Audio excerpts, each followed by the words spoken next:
Sebuah video memperlihatkan belasan orang berada di sebuah hutan bakau tersebar dan viral di grup WhatsApp. Dalam video berdurasi 3 menit 50 detik, tampak belasan orang bersusah payah naik ke kapal yang merupakan milik patroli gabungan Satpol Air Polres Tanjung Balai dan BKO Polairut Polda Sumatera Utara. Kapolres Tanjung Balai AKBP Putu Yuda Prawira mengatakan orang-orang tersebut merupakan TKI yang bekerja di Malaysia. Mereka ditelantarkan di hutan bakau di perairan Asahan, Sumatera Utara. Ke-13 TKI ini dievakuasi dari pinggir hutan bakau di Tanjung Sei 9, Kecamatan Sei Kapayang Timur, Kabupaten Asahan. Dijelaskannya, sekitar pukul 1:40 waktu Indonesia Barat, personel Satpol Air Polres Tanjung Balai bersama petugas Direktorat Polairut Polda Sumatera Utara berpatroli di perairan Asahan.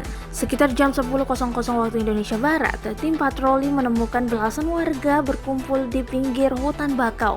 Mereka membawa banyak barang. Selanjutnya pada pukul 12:50 waktu Indonesia Barat, petugas tiba di kota Tanjung Balai dan mengamankan mereka di dermaga Satpol Air Polres Tanjung Balai. Di dermaga, belasan TKI ini disemprot cairan disinfektan dan barang bawaan diperiksa. Tim berkoordinasi dengan tim gugus tugas COVID-19 Kota Tanjung Balai terkait penjemputan TKI ilegal ini. Para TKI ini berasal dari Asahan dan Tanjung Balai. Dari hasil pemeriksaan kesehatan, 13 TKI negatif terindikasi COVID-19 dan akan dipulangkan kepada pemdanya masing-masing atau kepala keluarganya, ujar Putu.